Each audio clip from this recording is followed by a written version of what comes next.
Hello दोस्तों, आपका स्वागत करती हूँ अपने चैनल पर किरण स्टडी पॉइंट पर।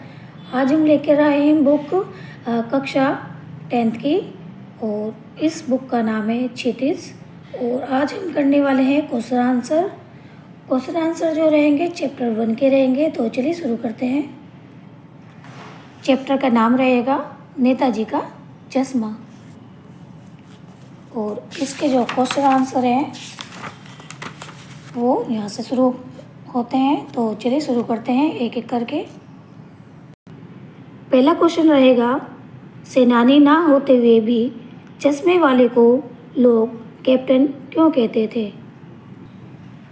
तो इसका जो उत्तर है आंसर रहेगा, सेनानी ना होते हुए भी लोग चश्मे वाले को कैप्टन इसलिए कहते थे क्योंकि नेताजी अपने देश से उसी तरह लगाव रखते थे जैसा कि फौजी रखते थे। सेकंड पॉइंट रहेगा, उसमें देश प्रेम एवं देशभक्ति का भाव कूट कूट कर भरा है। वह नेताजी की मूर्ति को बिना चश्मे के देखकर दुखी होता था। तो ये रहा इसका आंसर। कि क्वेश्चन नंबर 2 रहेगा हमारा, हवलदार साहब ने ड्राइवर को पहले चौराहे पर गाड़ी रोकने के लिए मना किया था, लेकिन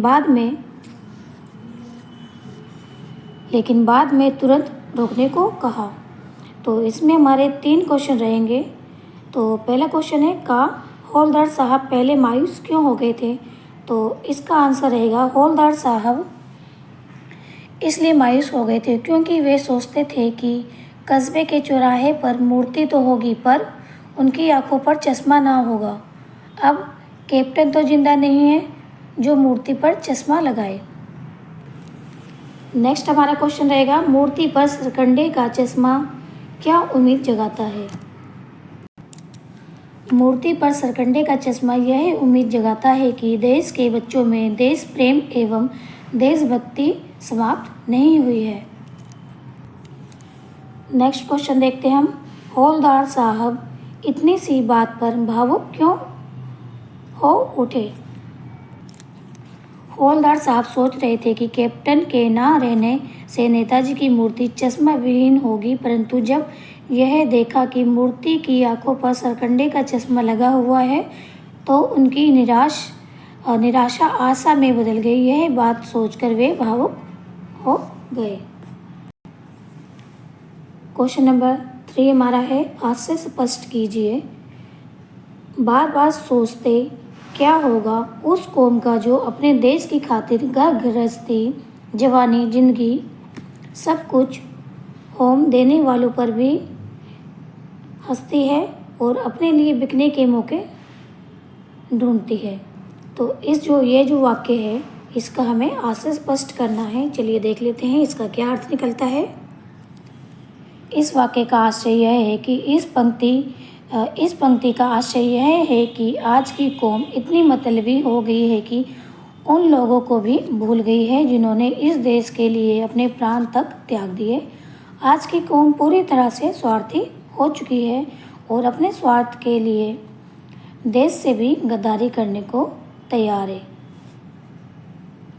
तो बार बार सोचते हैं क्या होगा कौम का, तो इसका अर्थ यही है कि जो आज के समय में मतलबी आज की दुनिया में कि लोग इतने मतलबी हो गए हैं कि वे उन लोगों को भूल चुके हैं जिन्होंने इस देश के लिए अपने प्राणों को न्यौछावर कर दिया, अपने प्राणों को त्याग दिया और पूरी तरह से जो पूरी कौम है वह स्वार्थी हो चुकी है। अपने स्वार्थ के लिए वे देश के लिए गद्दारी करने को भी तैयार है। नेक्स्ट क्वेश्चन है, पान वाले का एक रेखा चित्र प्रस्तुत कीजिए। यानी कि जो पान वाला है वो उसकी रूपरेखा कैसी है उसका चित्रण यहाँ पर हमें दर्शाना है। चलिए दिखाते हैं। पान वाला अपनी पान की दुकान पर बैठा बैठा पान बेच रहा था। ग्राहकों के साथ कुछ न कुछ बात करना उसे पसंद था। वह स्वभाव से खुश मिजाज मोटा व्यक्ति है। उसकी टोन कैसी है, निकली हुई है। वह पान खाता रहता है जिससे उसकी जो बत्तीसी यानी कि जो उसके दांत हैं लाल काले हो गए हैं। यह है रेखा चित्र पान वाले का। नेक्स्ट क्वेश्चन है क्वेश्चन नंबर 5, वो लंगड़ा क्या जाएगा फौज में, पागल है पागल।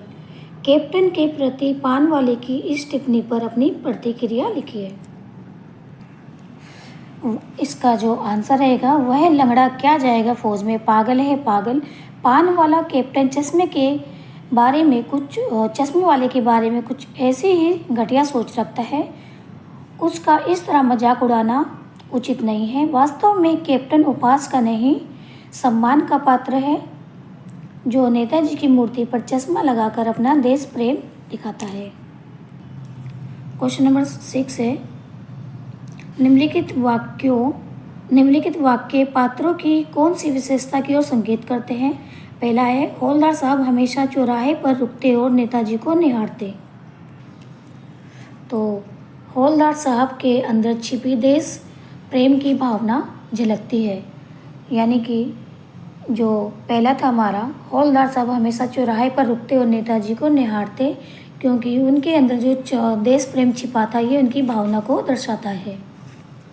नेक्स्ट हमारा है, पान वाला उदास हो गया, उसने पीछे मुड़कर मुंह का पान नीचे थूका और सिर झुकाकर अपनी धोती के सिरों से आंखें पोंछता हुआ बोला, साहब कैप्टन मर गया। तो इसका हमें बताना है, इसका आंसर रहेगा पान वाले की संवेदनाशीलता और देश प्रेम की भावना का यहाँ पर हमें पता चलता है। नेक्स्ट देखते हैं, कैप्टन बार बार मूर्ति पर चश्मा लगा देता था। अब ये कौन सी विशेषता को दर्शाता है। कैप्टन बार बार मूर्ति पर चश्मा लगा देता था। कैप्टन के दिल में, इसका आंसर है कैप्टन के दिल में देश का सबसे ऊपर स्थान था तथा उसके दिल में देश प्रेमियों के लिए भी इज्जत कूट कूट कर भरी थी।